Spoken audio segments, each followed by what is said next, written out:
વડોદરા શહેરમાં સ્થાનિક સ્વરાજની ચૂંટણી પહેલા જ વિરોધના સૂર ઉઠ્યા છે. વોર્ડ નંબર 12 વિસ્તારમાં વિકાસના મુદ્દે સ્થાનિકોએ કોંગ્રેસ આગેવાન સાથે વિરોધ પ્રદર્શન કર્યું છે. વડોદરાના વોર્ડ નંબર 12માં આવેલ કાલિદાસ ચાલ વિસ્તારમાં વિકાસલક્ષી કામોને લઈને સ્થાનિકોમાં ભારે રોષ જોવા મળ્યો હતો. કોંગ્રેસના વોર્ડ પ્રમુખ રાકેશ ઠાકોર સાથે સ્થાનિકોએ વિરોધ નોંધાવ્યો હતો.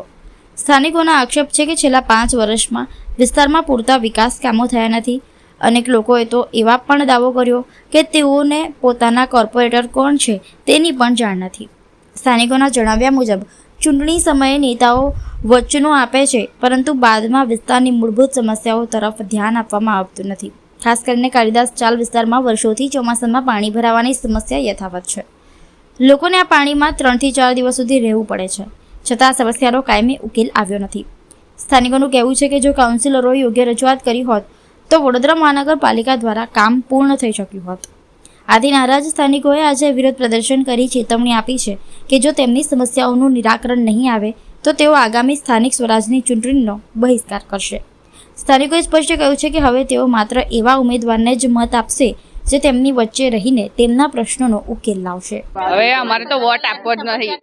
ગટર લાઈન અમારે આવતી નહીં. વોટ લેવો હોય છે તારે આવે છે, હાથ જોડીને કે વોટ આપો હા તમને લઈ આવીશું. પછી બીજા ત્રીજા દિવસ વોટ એમનો લઈ લે એટલે પછી પતી ગયું. રામ ભરોસે પછી બધું. તમારા વિસ્તારમાં કેટલા કામો થયા 5 વર્ષ? કશું થયું જ નહીં. આ પાણી આવ્યું હતું ને, અમારે 3 મહિના સુધી પાણી ભરાઈ રહ્યું હતું. ગટર હોત તો પછી ના ભરાઈ રહેત ને 3 મહિના સુધી. હવે પછીનું જે ઇલેક્શન આવી રહ્યું છે એમાં તમે વોટ આપો? ના, નહીં આપીએ. અને અમારે તમે કોઈ જ આપે નહીં એમને વોટ. કોઈ જ નહીં આપે, જશે.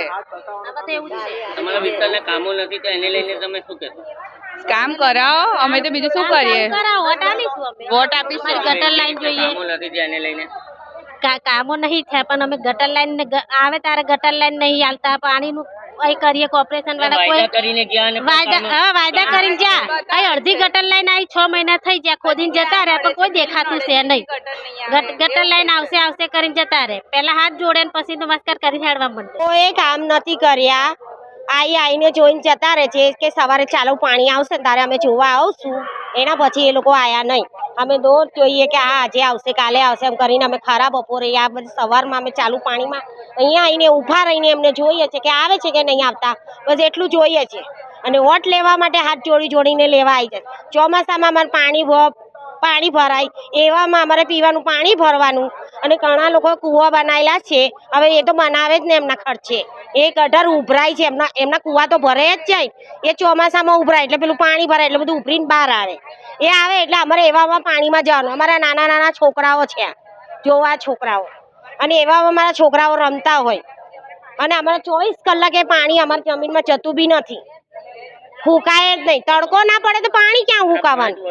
તમારા વિસ્તારના કોર્પોરેટર કોણ છે? કોઈ જ નથી. અમને આ સુધી બતાયા જ નથી એ લોકોએ.